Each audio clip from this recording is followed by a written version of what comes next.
Scotty on the mic.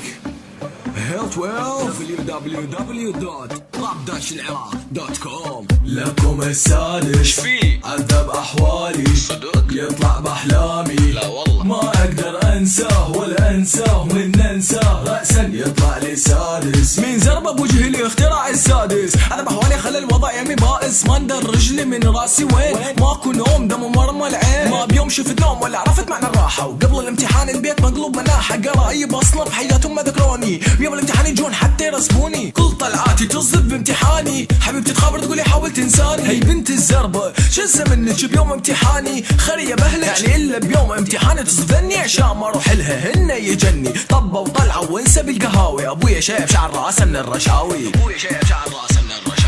لكم السادس شفي عذب احوالي صدق يطلع باحلامي لا والله ما اقدر انساه ولا انساه من انساه رأسا يطلع لي سادس صلاة المصلحة أكيد ما ننساها وبالأخير نقول ليش نرسب من وراها يعني شلون شقدر أسوي دماغ رقيق ما يستوعب كل هذني أبويا طلق أمي من ورايا وبعد هذا الموقف قمت تاكل بخرايا بكل عناية بكل دراية طلق بالثلاثة أمي صيح يا ضنايا من ما جاوب يجيني أستاذ يقول أنا مقصر ياك باباتي ليش ما تقرأ ليش ما تنجح صدق إذا تقرأ صدق تربح ليش كفرني هو كش ما سويته ما هضمت الكتاب هضم حتى خريته يجيني أبو الكيمياء يقول لي حكاية يحكي أبوجي ما يحكيها ورايا تقرأ تنجح درجاتك تزيدها ما تقرأ ترسب أختك نيتشه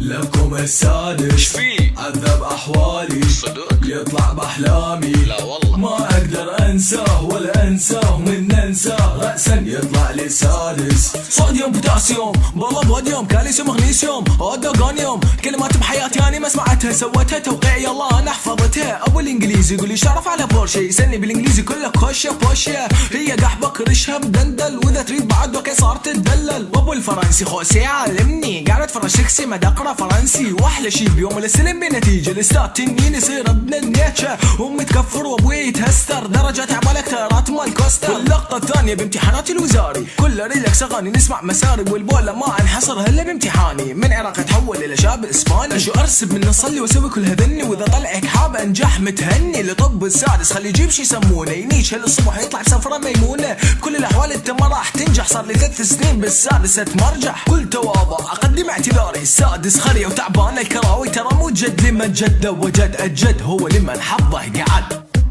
واللي اشترى الاسئله لكم السادس شفي عذب احوالي صدق يطلع باحلامي لا والله ما اقدر انساه ولا انساه من انساه رأسا يطلع لي سادس طبعا اعتذر هاي الكلمات الغير لائقه امثال شي يسمونه والى اخره واتمنى الاغنيه تنال اعجابكم بيس